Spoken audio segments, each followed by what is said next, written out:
Hey guys, we're in Tagaytay with a budget of 4,000 pesos and we're on a mission to find the best lunch spots in town. Who will win the ultimate food battle with delicious dishes and epic views? Stay tuned to find out! Ang first stop natin is Taal Vista Hotel. Taal Vista Hotel offers breathtaking views of the iconic Taal volcano and its serene lake, making it a perfect destination. The hotel's location also provides a stunning backdrop of unforgettable sunsets, adding to its romantic charm. Maganda na ngayon kaysa previous year. Ayan, so madami kang pwedeng picturean dito. Ganda-ganda niya. Mas picture na ngayon kaysa dati. Diba? Dinagdagan nila ang development. At ngayon, magpupunta naman tayo sa Balay Dako. Balay Dako is stunning with its charming Filipino-Spanish architecture, lush gardens, and breathtaking views of Taal Lake. It offers a warm, nostalgic atmosphere, perfect for memorable dining experiences.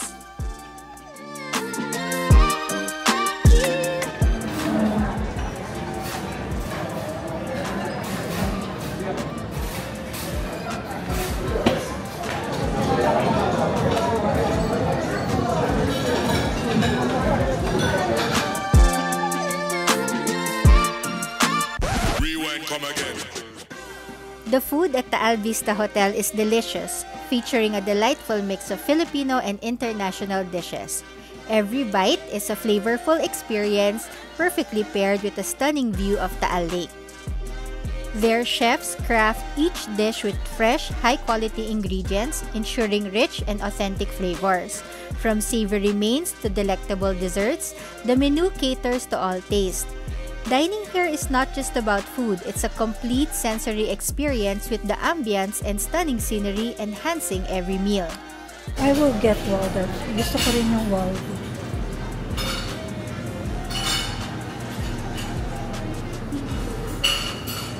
Magaganda yung mga choices niya, guys. Ito naman, yung parang maki section nila. Konti lang yung choices. That's okay. Salad section.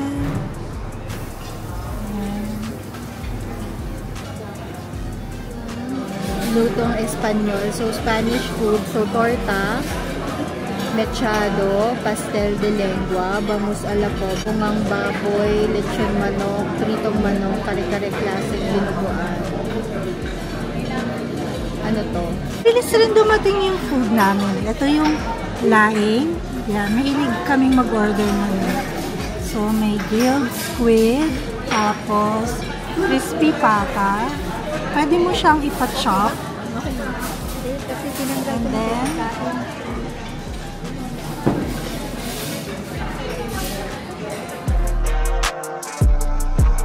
ito guys, yung grilled squid.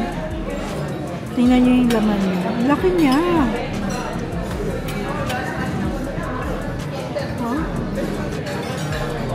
Yummy.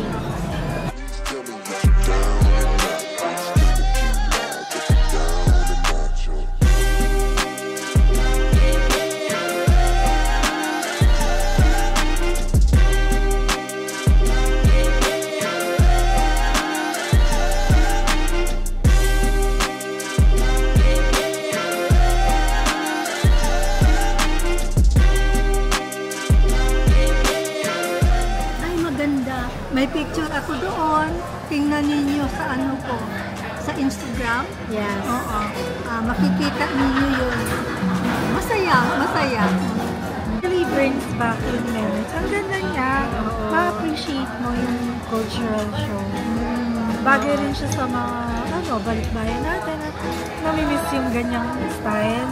Or mga foreigners na gusto mo. First time nila makakita ng yung kultura ng Philippines.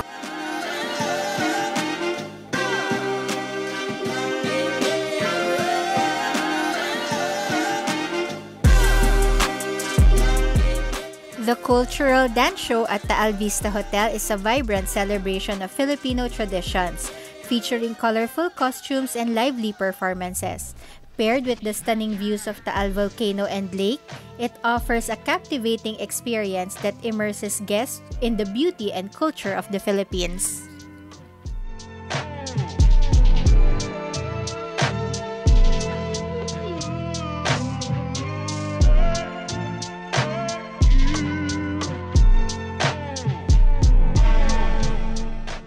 Balay Dako offers stunning views of Taal Lake and volcano, featuring a traditional Filipino interior with rustic wooden furniture, vibrant local decor, and a welcoming homey atmosphere.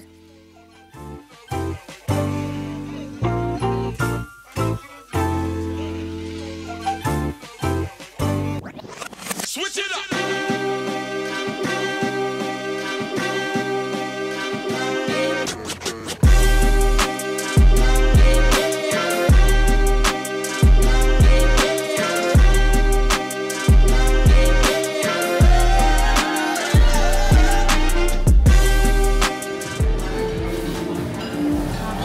Para siyang house na semento. Open siya. Hindi pala siya aircon. Mainit siya if you have to. Oo, maganda yung view ng Taal. Yan, pakita mo doon. Pinakita ko na kanina eh. May video ko na siya. So, ulitin na lang natin kung gusto mo. Ayan. Nice yung seat na nakuha namin.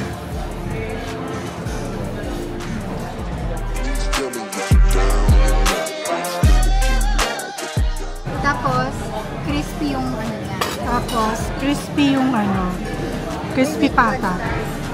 So, nice. Number 1 ko would be the crispy pata. Kasi crispy talaga siya. Tapos malambot yung baboy niya. Tapos, siguro next ko would be yung lumpiang gulay. So, itong kinakain ko na lumpiang gulay, nasarapan ako. Yung sisig, hindi siya tuyot eh. Hindi tuyot yung sisig. Tapos yung laing, medyo mushy siya. So, hindi ko siya bet. Yung pusit, parang hindi ko alam kung gusto ko siya o hindi. So, baka hindi muna. Oo. Matamis siya. Arnibal na arnibuting lasa. Pero parang siyang halo-halo nga. Kasi may gatas, gano'n. Matamis siya na drink. May manis, Sa Helga. parang ano mo yung tinitindang sa malamig? Joke lang. Kasi nakakainom ako ng sa malamig. Pero parang siyang yung drink na may gulaman, na may arnibal, na may gatas. Ay, yung sisig pala hindi ganun ka, Hindi siya crispy. Hindi siya crispy. Pero kung mahilig kayo dun sa basa ng malambot. Oo.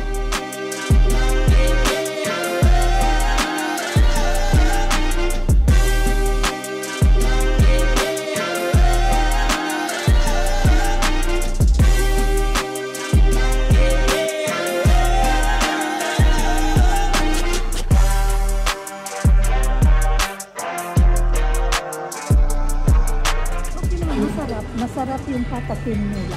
Parang dating Pork humba ang tawag nila dito. Oo, puro Filipino food yung mga pagkain nila dito. Walang ganong international yung mga Chinese section, ganyan-ganyan. May maki man, parang lang siya, yung regular maki, wala namang anything special. Walang mga salmon sashimi, tuna sashimi, walang ganon ha.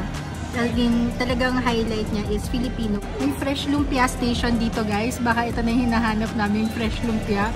Baka yung mga naaalala namin nung kabataan namin, ito yun. So, antayin natin yung fresh lumpia mamaya. Pero nag-order kami ng pansit kasi merong make your own pansit. Yung papaluto mo kung anong gusto mong pansit. So, sinubukan namin yung anong in-order nyo.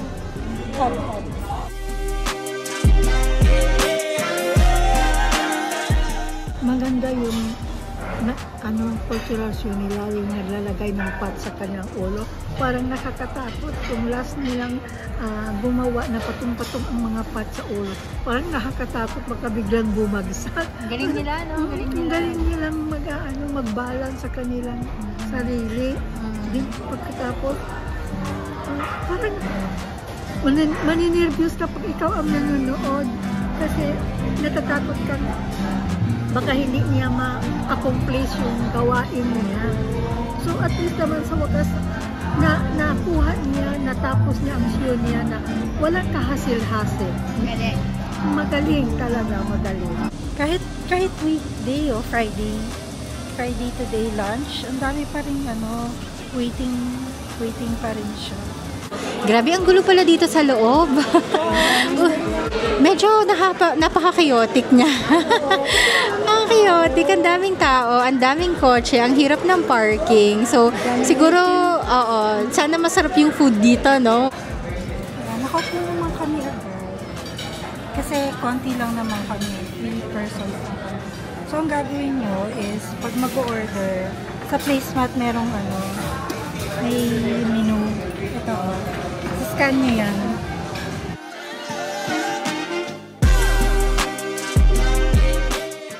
Hello! So, hindi ko na-share sa inyo yung final bill natin sa Balay Daco kagahapon. So, ang dami natin mga in-order kahapon. Na-take out pa namin yung mga iba. Ang total bill natin is nasa 4,401 peso. And, 96 pesos. Ito na yung bill natin. Sige, 4,250.10. So, 1,690 ang buffet per person.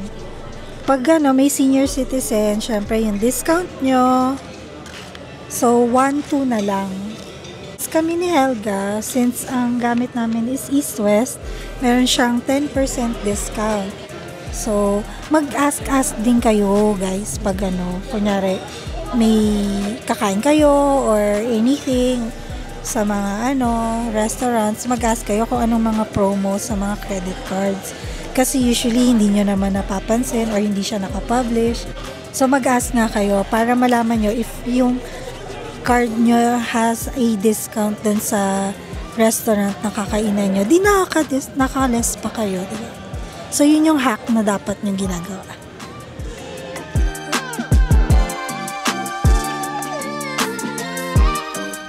So, ang final thoughts natin sa Balay Daco, may mga masasarap na food naman. Ako nag-enjoy talaga ako dun sa Crispy pata. Tsaka dun sa Kung order kayo. Yung lumpiang sariwa for me. And then sa dessert, nag-add tayo ng dessert. Diba? So, nag-add kami ng mga Filipino dessert like the palitaw, the bibingka, at saka puto bumbong. So, yung puto bumbong, not so much, no? Hindi siya buttery. Actually, hindi ko alam kung ano talaga yung lasa ng puto bumbong. Pero sabi nila, hindi daw ganun yung puto bumbong. Palitaw, nasarapan naman ako. Tsaka dun sa bibingka, actually, masarap yung bibingka. Masarap din yung sagot gulaman nila. Oo, yung mga drinks nila, yun. Siguro prepare lang yung wait time, tapos very limited lang yung parking, matagal yung antay, pero mabilis naman dumating yung pagkain. Actually, yung sisig nga, finalo lang namin, siguro wala pang 5 minutes nandiyan. It's a great experience, medyo may pagkamahal nga lang siya compared dun sa other restos around. Kung Filipino food lang din naman yung hanap nyo. But the place is very nice. The service is really very good. Wala lang aircon. Wala lang aircon pala, nakaka-disappoint. Walang aircon. May init. Pero ang ganda ng view, di ba? Yes. Ang ganda ng view ng Balay Daco. So, try nyo pa rin. Madaming mga nagpupunta dong mga balikbayan, mga families, ganyan. So, kung meron kayong time or meron kayong restaurant na gustong itry na Filipino food, sa Balay Daco na lang kayo magpunta. It really brings back yung memories. Ang ganda niya. Ma-appreciate mo yung cultural show. Bagay rin siya sa mga balikbayan natin. At namimiss yung ganyang style. Or mga foreigners na gusto First time nila makakita ng yung kultura ng Philippines. It was a nice experience. Sana mapuntahan niya, mapanood niya din. Yung mga nag-perform kanina, sila, second runner-up sa Pilipinas Got Talent. Nice naman din yung food nila, para mga Filipino food. Masarap naman din. Susulit naman din. Meron pa kayong napanood na cultural show. Yan. Sige, sana next time mapanood niyo din dito. Manood din kayo. Dito na muna namin tatapusin ang vlog natin. Itutuloy natin ang pag-explore sa Tagaytay sa next vlog natin. So if you like food and travel videos, make sure to subscribe to our channel. You can also hit the notification bell icon so you're notified pag meron tayong bagong upload sa channel namin. Thank you for watching our video. Till our next video. Bye-bye!